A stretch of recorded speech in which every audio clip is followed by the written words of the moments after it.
कारक के विषय में। कारक क्या होते हैं?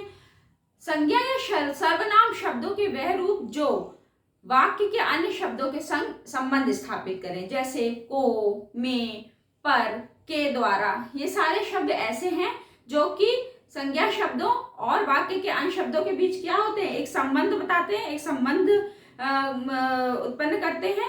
तो ये क्या होते हैं? ये हैं हमारे कारक शब्द। अब कारक कौन से हैं हम उनके बारे में पढ़ेंगे। वो उनके नाम क्या होते हैं, उनको किन चिन्हों से प्रदर्शित करा जाता है और उनके क्या क्या वाक्य बन सकते हैं, ये उदाहरण के तौर पे हम आपको बताएंगे। ठीक है, कारक कौन कौन से हैं? कर्ता, कर्म, करण, संप्रदान, अपादान, अधिकरण और लास्ट है संबोधन।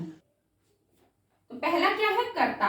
कर्ता का चिन्ह क्या है? ने। जहां पर वाक्य में ने लगेगा वो क्या हो गया? वहां पर कर्ता कारक का प्रयोग है। इसका मतलब तो ने, जैसे रमेश ने पढ़ाई करी, तो यहाँ पर ये किसका प्रयोग हो रहा है? ने का। ये क्या हो गया? कर्ता कारक। दूसरा है कर्म। कर्म में क्या प्रयोग करते हैं हम? को। जहां पर भी को प्रयोग हो रहा है यानी कि वहां पर कर्म कारक का प्रयोग हो रहा है। तो राम ने चोरों को भगा दिया, यहाँ पर क्या है? ने तो हमारा हो गया क्या? कर्ता कारक, लेकिन उसने किसको भगा दिया? चोरों को भगा दिया। यहाँ जो को है ये हो गया हमारा क्या? कर्म कारक। ठीक है। तीसरा है करण।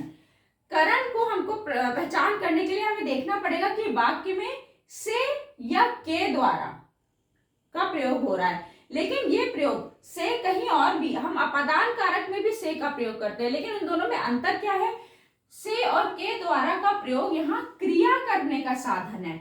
मतलब अगर हम कोई काम किसी की मदद से कर रहे हैं, कोई कार्य किसी की मदद से कर रहे हैं, तो वहां पर कौन सा कारक होगा? वहां पर करण कारक होगा। जैसे मैं किताब से पढ़ता हूं, यहां मैं क्या कर रहा हूं? मैं पढ़ रहा हूं।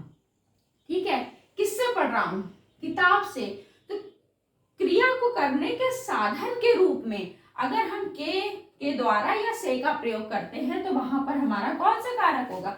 वहां पर होगा हमारा करण कारक।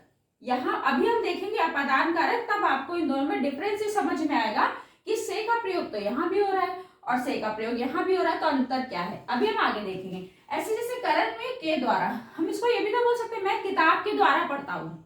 ठीक है, मतलब कि क्रिया हमारी किसी के द्वारा हो रही है, किसी से हो रही है, तो क्रिया को करने का साधन है कोई, तो वहां पर हम करण कारक से या के द्वारा का प्रयोग करते हैं। ऐसे ही है संप्रदान। संप्रदान में क्या है? इसका चिन्ह आपको जहां पर आपको दिखे को या के लिए, को हमारा यहाँ भी प्रयोग हुआ था, लेकिन अब इन दोनों में क्या अंतर है?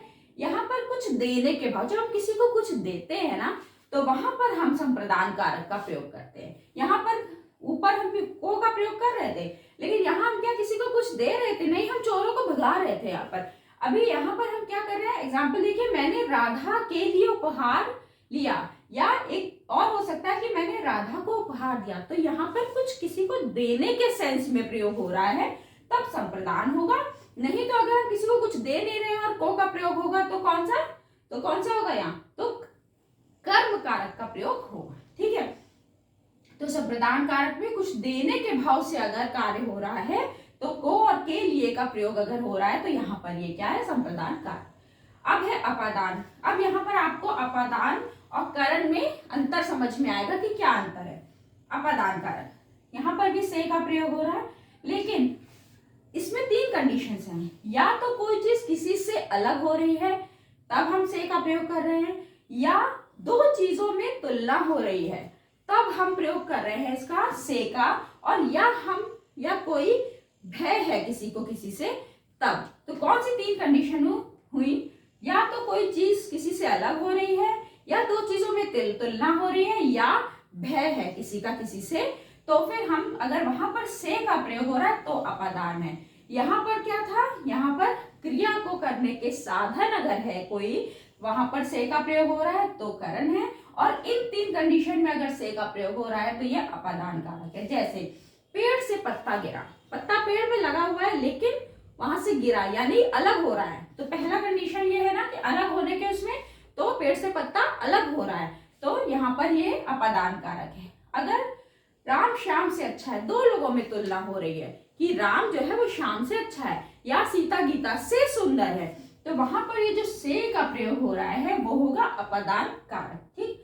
भय, जैसे मुझे अंधेरे से डर लगता है, यहाँ पर से यानी हम किसी से डर रहे हैं, मैं कोई भय है, मैं छिपकली से डरती हूँ, ठीक है। मैं रात में बाहर निकलने से डरता हूँ, तो यहाँ पर जो से का प्रयोग हो रहा है वो अपदान यानी अलग होने के लिए तुलना या भय के कारण अगर से का प्रयोग हो रहा है तो वो हमारा अपदान कारक हुआ। अब है नेक्स्ट अधिकरण कारक। अधिकरण कारक में है में और पर। बहुत सिंपल है, वह कुर्सी पर बैठा है, वह मेज पर बैठा है, या वह किताब मेज पर रखी है, या जग में पानी है। तो यहाँ में और पर जहां पर भी आए सिंपल से आप बता दीजिएगा कि वहां पर अधिकरण कारक का प्रयोग हो रहा है। अभी है लास्ट संबोधन, जो बहुत ज्यादा सबसे ज्यादा इजी है। जब हम लोग बोलते हैं हे भगवान भला करो, तो यहाँ पर जो हे है, ठीक। संबोधन मतलब हाँ, अरे वह बीमार है, तो जहां पर भी इस तरीके के शब्दों का प्रयोग हो वहां पर संबोधन कारक का प्रयोग होता है। तो इस प्रकार से कारक है, इनको आसानी से आप ऐसे याद कर सकते हैं। कर्ता ने कर्म को करण से के द्वारा संप्रदान को के दिए अपदान से, अधिकरण में पर संबोधन हे अरे।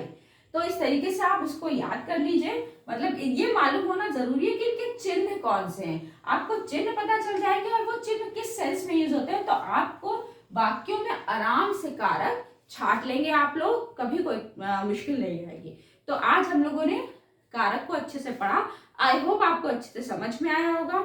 अगर आया हो तो प्लीज इस वीडियो को शेयर करिएगा, लाइक करिएगा और मेरे चैनल को सब्सक्राइब कीजिएगा। Thank you.